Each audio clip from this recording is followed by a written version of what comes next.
जी ने किसी को भी डिस्क्वालीफाई नहीं किया है, क्या कहना चाहते हैं? मतलब उनको, मुझे ऐसे लगता है कि जो जिम्मेदारी दी गई थी वो उनके समझ में नहीं आई।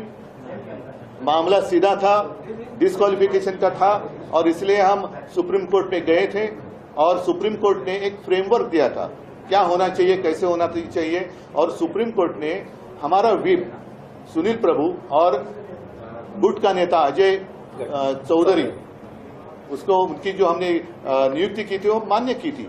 तो सुप्रीम कोर्ट ने कहा था कि इस फ्रेमवर्क में आप देखो कि उस दिन क्या था, तो उन्होंने वो छोड़कर नई अदालत उन्होंने की और सुप्रीम कोर्ट से भी कुछ अलग, या ऐसे उनको लगता है कि इतनी महाशक्ति उनके पीछे है कि सुप्रीम कोर्ट भी हमारा कुछ, उनका कुछ बिगाड़ नहीं सकती।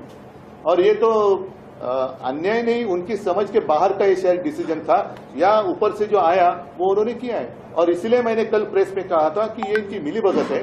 अब देखना ये होगा कि प्रजातंत्र की हत्या तो इन्होंने फिलहाल तो की है, सुप्रीम कोर्ट में ये टिकेगा नहीं, लेकिन क्या ट्राइब्यूनल सुप्रीम कोर्ट से भी ऊपर है या नहीं है, या सुप्रीम कोर्ट ही सुप्रीम है, वो अभी देखना होगा।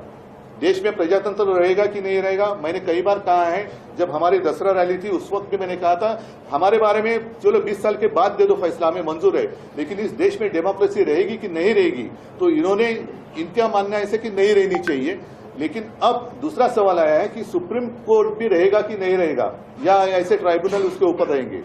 तो अभी सुप्रीम कोर्ट के ऊपर सारी आशा है और जनता को तो यह फैसला मंजूर नहीं है।